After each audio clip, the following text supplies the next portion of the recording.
Elle lui offre de l'eau gratuite, sans savoir qu'il est milliardaire. Il veut vraiment tester le cœur d'Amina. Quand elle arrive avec sa bassine d'eau, il fait semblant de dormir. Amina s'approche doucement pour ne pas le réveiller. Elle dépose discrètement 2 sachets d'eau près de lui et repart. Papa Kofi ouvre les yeux et sourit. Elle donne même quand je ne demande rien.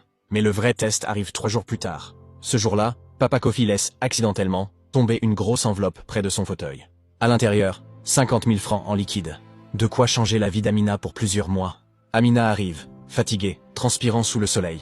Elle voit l'enveloppe par terre. Son cœur bat fort. Elle la ramasse, l'ouvre, et voit l'argent. Ses yeux s'écarquillent. C'est plus d'argent qu'elle n'en gagne en 3 mois. Elle regarde le vieil homme endormi.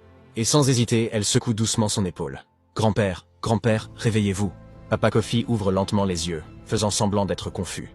Amina lui tend l'enveloppe avec les 50 000 francs. « Vous avez laissé tomber ça. C'est beaucoup d'argent. Faites attention. » Papa Kofi regarde l'enveloppe, puis regarde Amina. « Tu ne l'as pas gardé ?» Amina secoue la tête, surprise par la question. « Bien sûr que non. Cet argent ne m'appartient pas. » Papa Kofi insiste, la voix tremblante. « Mais tu es pauvre. Tu galères chaque jour.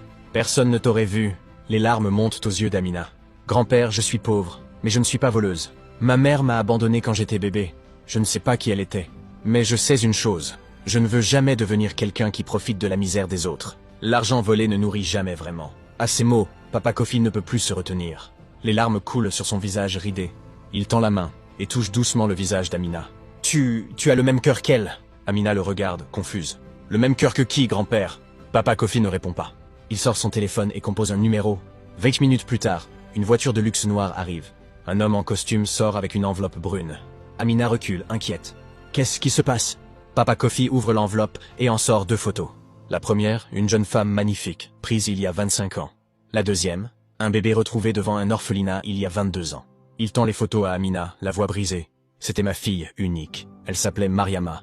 Il y a 25 ans, elle a disparu mystérieusement après avoir accouché. On ne l'a jamais retrouvée. Mais son bébé a été retrouvé devant un orphelinat. Amina regarde la photo du bébé. C'est moi sur cette photo. C'est la photo de mon dossier d'orphelinat. Papa Kofi attrape sa main, pleurant ouvertement maintenant. Amina, tu es ma petite fille. Tu es le sang de mon sang. Je t'ai cherché pendant 22 ans.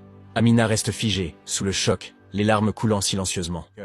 La suite, ce n'est que sur Canal Afrique, vous pouvez la voir. Abonnez-vous.